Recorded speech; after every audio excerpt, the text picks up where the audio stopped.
Greetings and welcome to another LGR Quickie Review. And today I'm going to be taking a look at Yakuza 0 on the PlayStation 4. It is an exclusive, and let me just go ahead and say it, I absolutely loved this game. My favorite of 2017 so far. And you might be wondering why, in that case, am I not giving it a more full, scripted review? And well, there's a couple reasons for that. The main one, though, is because I wasn't planning to review this at all. I just ended up enjoying it so much that I'm like, I have to talk about it in some way. And the other big reason is this footage here that you're seeing was captured on my PS4 Pro's built-in capture ability. And this only captures at 30 frames per second instead of the 60 that the game plays at. That was unfortunate. And also unfortunate, I didn't realize that it was going to be recording this awful Sega watermark in the bottom right of the screen. I covered that up because it's tacky and stupid, and so is my logo, but whatever. It's the best I could do under the circumstances. But anyway, I just wanted to talk about this game, so let's go ahead and do it. And the first thing, of course, is that the setting of this is fantastic. It's not only a prequel, as you might imagine from the Zero, but it actually takes place in the late 1980s in Japan. And that is just a double whammy of fascination for me as a fan of retro stuff and Japanese culture and tech and all these things just sort of mixing together. Because a big reason that I've played all the Yakuza games over the years is for a form of virtual tourism. I would love to go to Japan someday, but in lieu of that, I can at least explore these virtual game worlds, and Yakuza has always pulled that off very well. This game is also just a fantastic starting point if you're new to the series, and I've seen quite a few players pick this up as their first Yakuza game, and I'm like, great!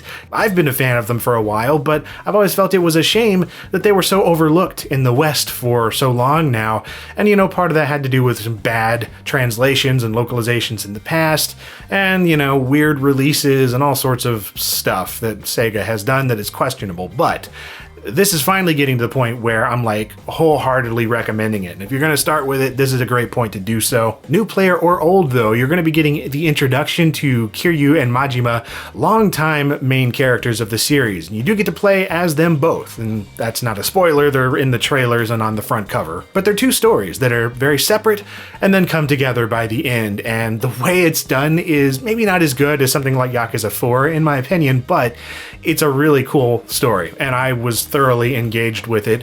It's a little slow, and then by the end it gets a little haphazard and sort of rushed, like they're just sort of trying to fill up all these loose ends and stuff that they've created, but it's still not my favorite of the series, I'll say that, but I really liked it as a longtime Yakuza fan, and I think it's just a fun story on its own. A lot of that is because these games are thoroughly Japanese and absolutely absurd. There is so much weirdness and just things that maybe they make sense in another culture, but not here. And in a Western culture, from my point of view, it's just like, what the heck is going on? This is so weird, and I love that. I love when games get weird, and so often Japanese games do it the best, if you ask me. I don't think there's any doubt about that. Dude, there's a point where you go bowling and you earn a chicken, and the chicken becomes your manager, and the chicken's name is Nugget.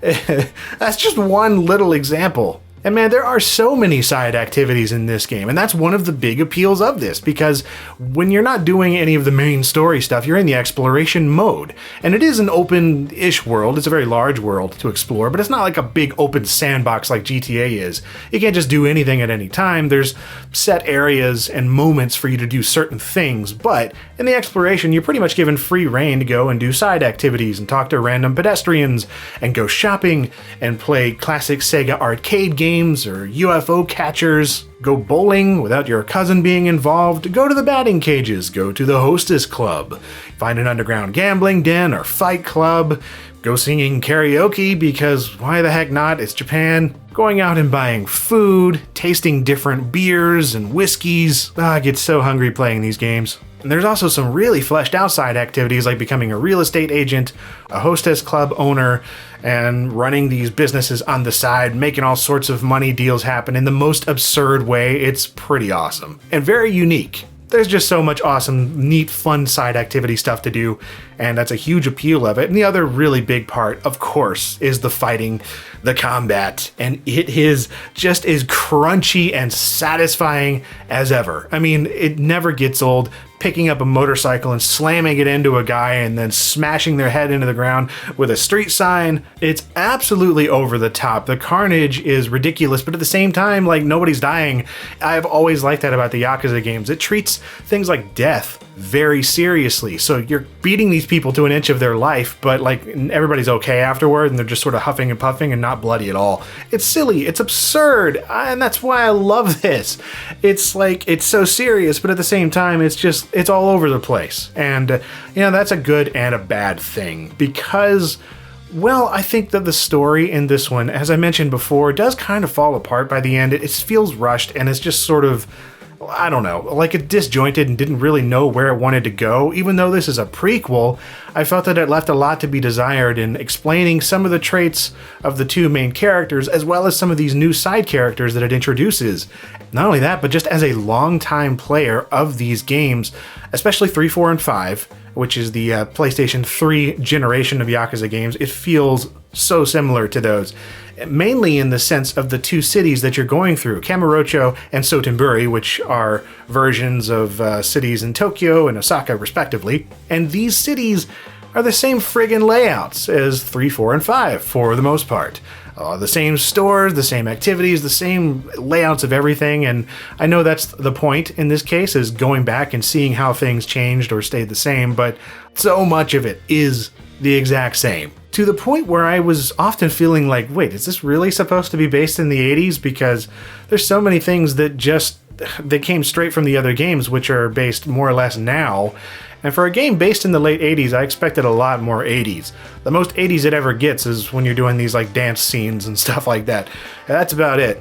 The rest of it is just like, well, this could be based now, and I wouldn't know any difference. And of course the fighting system, and that's going to be a love it or hate it kind of thing with pretty much any Yakuza game, but with Zero in particular, there's some of the moves that you can do that are a little bit overpowered and unfair, let's say that, but at the same time, I really enjoy a lot of the stuff that is done in this case. I liked being able to switch moves on the fly between these different fighting styles, and the upgrade system is, well, it's a little confusing at first, but it works. And the fact that you're beating everyone's money out of them is just fantastic.